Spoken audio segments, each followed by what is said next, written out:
अध्याय 27 कथासार. विक्रम राजाचा सुमेधावती बरोबर विवाह, भर्तरीचा पिंगले बरोबर विवाह व दत्तात्रयाची भेट. अवंती नगरात शुभविक्रम या नावाचा एक राजा राज्य करीत होता. त्या सुमेधावती या नावाची एकच कन्या होती. ती अतिरूपवती होती. एके दिवशी ती आपल्या बाबाच्या मांडीवर बसली असता तिचे लग्न करावे असे त्यांच्या मनात आले. नंतर त्याने प्रधानापाशी गोष्ट काढली की सुमेधावती उपवर झाली आहे, याकरता तिच्या रूपास योग्य असा वर शोधून पहा. त्या बोलण्यावर सुमंतिक प्रधानाने सांगितले की माझ्या मनात एक विनंती करावयाची आहे. ती अशी की आता आपला वृद्धापकाळ जवळ आला आहे. पुत्र होण्याची आशा मुळीच नाही. कन्येच्या मुखाकडे पाहून काय ते सुख मानावयाचे. यास्तव कन्येस मी जो वर पाहीन त्यास राज्यावर बसून कन्या अर्पण करावी. जावई तुम्हास पुत्राच्या ठिकाणीच आहे. त्यास गादीवर बसवल्याने राज्यव्यवस्था चालू पद्धतीस उत्तम अनुसरून रीतीने चालील व तुम्ही काळजीतून दूर व्हाल. सुमंतिक प्रधानाने ही काढलेली युक्ती राजाच्या मनास पटली व त्याने त्याच्या म्हणण्यास रुकार दिला. तो म्हणाला, प्रधानजी, तुम्ही या प्रसंगी ही फारच चांगली युक्ती मला सुचवलीत. यास्तव आता असे करा की हत्तीच्या सोंडेत माळ देऊन ईश्वरी इच्छेने तो ज्याच्या गळ्यात माळ टाकील त्यास राज्यावर बसवून नंतर कन्येचा त्याशी विवाह करावा. हा विचार मला चांगला वाटतो. शुभविक्रम राजाने काढलेली ही तोड प्रधानास रुचली. मग त्याने राज्याच्या आज्ञेने सुमुहूर्तावर एक मोठा मंडप घालून दरबार भरविला. गुड्या तोरणे उभारून आनंदाने नगरात धामधूम चालली. नंतर हत्तीस शृंगारून त्याच्या सोंडेत माळ देऊन त्यास सोडले. राजा, प्रधान, सरदार, मानकरी व नागरिक अशी पुष्कळ मंडळी त्याच्या मागून जात होती. हत्तीने प्रथम सभामंडपातले लोक अवलोकन केले, पण तेथे कोणाच्याही गळ्यात माळ न घालता तो शहरात चालला. तो सर्व नगरे फिरत फिरत किल्ल्याजवळ जाऊन उभा राहिला. त्यावेळी किल्ल्यावर विक्रमासह 8 जण पहारेकरी होते. त्यास राजाने खाली बोलवले. ते आल्यानंतर त्यापैकी विक्रमाच्या गळ्यात हत्तीने मोठ्या हर्षाने माळ घातली. ती घालताच वाद्य वाजू लागली व सर्वांस मोठा आनंद झाला. मग विक्रमास मोठ्या सन्मानाने हत्तीवर बसून वाजत गाजत मोठ्या वैभवाने सभामंडपात आणले. तेव्हा हा कुंभार आहे असे लोक आपापसात बोलू लागले. ही गोष्ट राजाच्याही कानी आली. मग त्याने प्रधानास एकीकडे नेऊन सांगितले की हा कुंभार आहे अशी लोकात चर्चा होत आहे. ही गोष्ट खरी असली तरी आपली मुलगी त्यास देणे अनुचित होय. राजाने असे सांगितल्यावर प्रधानही फिकिरीत पडला. परंतु दूरवर नजर पोचून त्याने विक्रमाच्या साथीदारास बोलावून आणले व एकीकडे नेऊन तो विक्रमाच्या जातीची त्यांच्यापाशी विचारपूस करू लागला. तेव्हा ते म्हणाले, विक्रम जातीचा कोण आहे याविषयी आम्हाला पक्के माहिती नाही, पण त्यास कुंभार म्हणतात. तर त्या जातीच्या लोकात चौकशी केली असता याची जात कोणती आहे याचा पक्का शोध लागेल. मग प्रधानाने कमट कुंभारास बोलावून आणले व त्यास विचारले. तेव्हा तो म्हणाला की मिथिला नगरीच्या सत्यवर्मा राजाची कन्या सत्यवती ही याची माता व स्वर्गात राहणारा गंधर्व सुरोचन हा याचा पिता होय. ते कमटाचे भाषण ऐकताच प्रधानास परमानंद झाला. मग कमटास घेऊन प्रधान राजापाशी गेला व खरे वर्तमान त्याच्याकडून राजास कळवले. तेव्हा राजासही परम संतोष वाटला. शेवटी खुद्द सत्यवर्मा राजास घेऊन येण्याबद्दल प्रधानाने राजास सुचवले व त्या गोष्टीस राजाची संमती घेतल्यावर राजाज्ञा मिळाल्यावर प्रधान कमटासह समागमे घेऊन सत्यवर्मा राजास आणावयाकरता मिथिला नगरीस गेला. तेथे गेल्यावर त्याने राजाची भेट घेतली. त्याचा सत्यवर्मा राजाने चांगला आदर सत्कार केला. मग कमटाने राजास अवंती नगरातील विक्रमाचा समग्र इतिहास कळवल्यानंतर सुरोचन गंधर्व स्वर्गास गेला हेही सांगितले. शेवटी तो कमट कुंभार राजास म्हणाला, विक्रमाच्या जातीविषयी तेथील लोकांत संशय आहे. यास्तव आपण आमच्या बरोबर तेथे येऊन त्यांच्या संशयाची निवृत्ती करावी.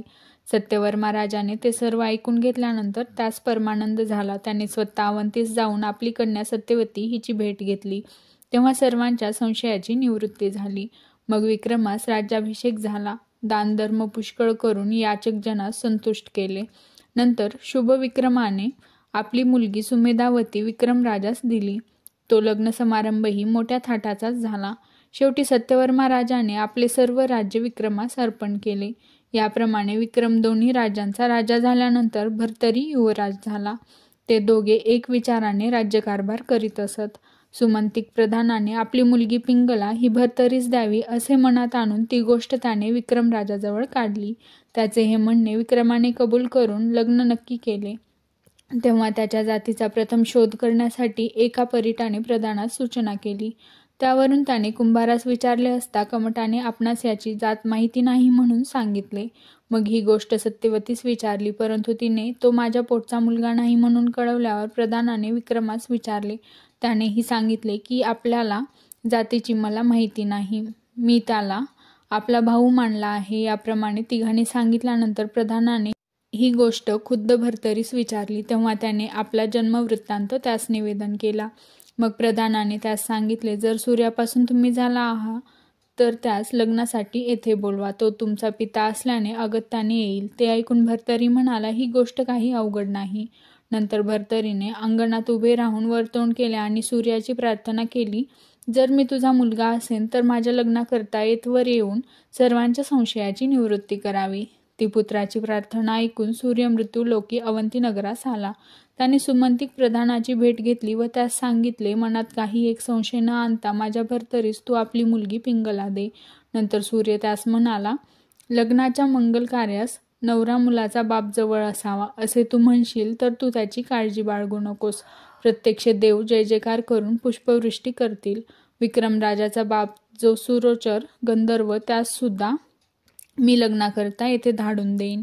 मात्र मी जर या ठिकाणी लग्नाकरता राहिलो तर माझा ताप लोकांस सहन होणार नाही. इतके सांगितल्यानंतर प्रधानाचा संशय गेला व त्याने लग्न समारंभास आरंभ केला. भर्तरीच्या लग्नाच्या दिवशी सीमंत पूजनाच्या वेळी राजाचा पिता सुरोचन गंधर्व स्वर्गाहून खाली आला.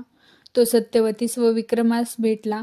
त्यावेळी विक्रमराजा पित्याच्या पाया पडला. मग त्याने सुमंतिक प्रधानास बोलावून आणले व सुरोचनास भेटवले. त्या गंधर्वाने प्रधानास म्हटले, तुझे भाग्य थोर म्हणून द्रुमिण नारायणाचा अवतार जो भर्तरी तो तुझा जावई झाला आहे. हा प्रत्यक्ष सूर्याचा पुत्र होय. अशी त्याची समग्र मूळ कथा सांगितल्यानंतर प्रधान पुन्हा सुरोचनाच्या पाया पडला व त्यास आग्रह धरून सन्मानाने सीमंत पूजनासाठी मंडपात घेऊन गेला. तेव्हा त्या गंधर्वाने मनुष्याचा वेश घेतला होता. सीमंत पूजन झाल्यावर वधूवरास आशीर्वाद देते समयी स्वर्गातून देवांनी पुष्पवृष्टी सुरू केली व लग्न मंडपात असलेल्या लोकांनी टाळ्या वाजवून जयघोष केला. नंतर 5 दिवसापर्यंत लग्न समारंभ मोठ्या थाटाने करून सर्वांस उत्तम वस्त्रे भूषणे दिली व राडी मंडळी मोठ्या गौरवाने रवाना केली. त्या लग्नासमयी गोरगरिबात राजाने पुष्कळ द्रव्य देऊन संतुष्ट केले. सुरोचन गंधर्व आणि सत्यवती मुलाच्या लग्न समारंभात व्याही व विहीन म्हणून मिरवत होती. सुरोचन तेथे 1 महिनाभर राहिला होता. नंतर सर्वांस भेटून व त्यांची परवानगी घेऊन तो आपल्या स्थानी गेला. भर्तरीचे पिंगलेशी मोठ्या थाटात विवाह झाल्यानंतर पुढे काही दिवसांनी त्याने दुसऱ्याही स्त्रिया केल्या. एकंदर 1200 स्त्रिया त्यास होता. त्यात मुख्य पट्टराणी पिंगलाच होती. ही उभयता अत्यंत प्रीतीने वागत. त्यांना एकमेकांचा वियोग घटकाभर सुद्धा सहन होत नसे. तो मोठा विषयी होता. यास्तव त्यास रात्रंदिवस स्त्रियांचे ध्यान असे. अशा रीतीने भर्तरी राजा सर्व सुखाचा यथेच्छ उपभोग घेत असता बरीच वर्षे लोटली. एके दिवशी भर्तरी अरण्यात शिकारी करता जात असता सूर्याने त्यास पाहिले व मनात विचार केला की माझे पुत्र 2, एक अगस्ती व दुसरा भर्तरीनाथ. त्यापैकी पहिल्याने तर ईश्वर प्राप्ती करून घेऊन आपले हित साधून घेतले, पण दुसरा भर्तरीनाथ मात्र विषयविलासात निमग्न होऊन आपले कर्तव्य कर्म विसरला. यास्तव हा आपले स्वहित साधून घेईन असा काहीतरी उपाय योजला पाहिजे.